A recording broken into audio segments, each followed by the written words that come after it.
First off, I would like to just start by thanking everybody for being here. I think it's really a tribute not only to the party, but to yourselves. The people in this room, I think I've had an opportunity to work with just about every one of you in some capacity or another, whether it be on Senator or Representative Lefewaltz's campaigns or Senator Schultz's campaign, maybe even President Bush's campaigns, or on should have been Governor Green's campaigns. I do see a few fresh new faces though, so I will briefly introduce myself for those of you who don't know or haven't met me. My name is Tranel. I am a dairy farmer and small business owner from Caucus City. I sort of got into that position under unusual circumstances. My father was diagnosed with multiple myeloma when I was 16, and he was forced to give up his dream and his passion for farming, and I took over. When I took over the farm, we were milking about 80 cows and running 270 acres. Today we're milking 140 cows and nearly 400 acres, and I employ 5 people. So we've experienced quite a bit of growth, and we're excited about that. I also started up another small business, Fleet's Tranel LLC. We're a custom square baling business. And while I was doing all that, I went to college at Loras College in Dubuque, Iowa, where I graduated in 3.5 years with degrees in finance and economics. And I tell you that not because I'm bragging, but I tell you that because I think it's a record that shows my willingness to work. It shows that I'm a hard worker, but it also shows that I'm result-oriented and I know how to get things done. And if we're going to win that election, that's what we need to do. As soon as Gabe lost this last time around, I had people that immediately came up and asked me to consider running for the seat. And at the time, it was something I really wasn't sure I wanted to do. It was something I really wasn't sure the timing was right.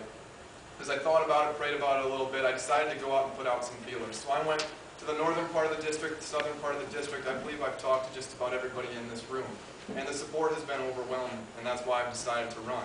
When I was out asking people north to south what they thought, they asked me primarily 3 things. 1, who are you? And I think I've already answered that.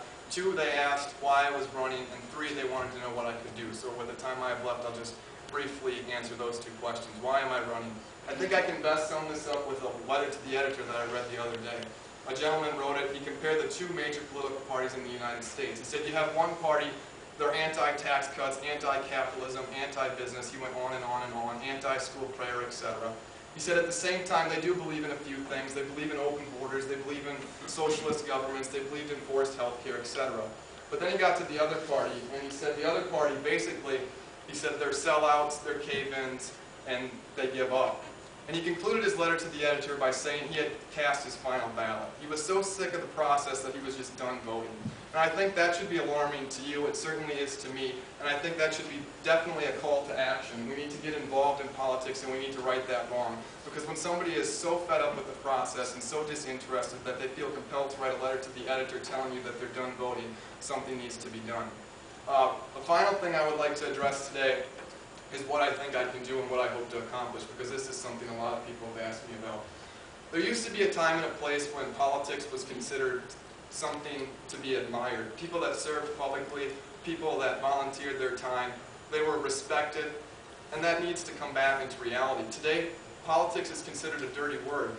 Many of you might know Scott Walker from Milwaukee. I was talking with his father, and he said when Scott got into politics, people said, why would such a nice guy want to get into something so dirty? And his dad responded by saying, well, what kind of people do you want in politics? And I think that's a great answer to that question.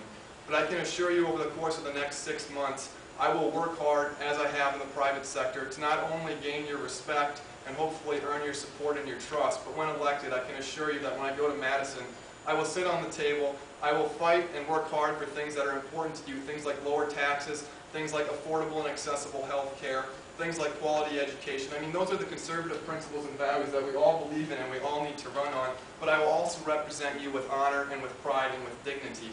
And certainly, as Jeff kind of alluded to in his opening remarks, that's something we lack now. It's something we've had in the past, and it's something that we need to get back into. So with that, I would like to thank those of you that have already joined Team Tranel. I cannot emphasize enough how this is a team effort. No one person can do this on their own. I was in church the other week, and Father said there's 3 kinds of people. You have people that watch things happen, you have people that make things happen, and you have people that ask what the hell just happened. And this campaign is about making things happen. And it's going to take a team effort, so those of you who signed up, I thank you.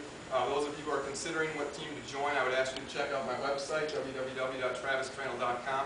You can learn more information there about me, about the campaign, about the things I believe in. But again, I would just like to emphasize we need to come together. We need to be one group. We need to support a single candidate, no matter who that candidate is in the general election, so we can fight for those things like lower taxes, like affordable health care, like quality education that we all believe in and we all want to accomplish. So thank you.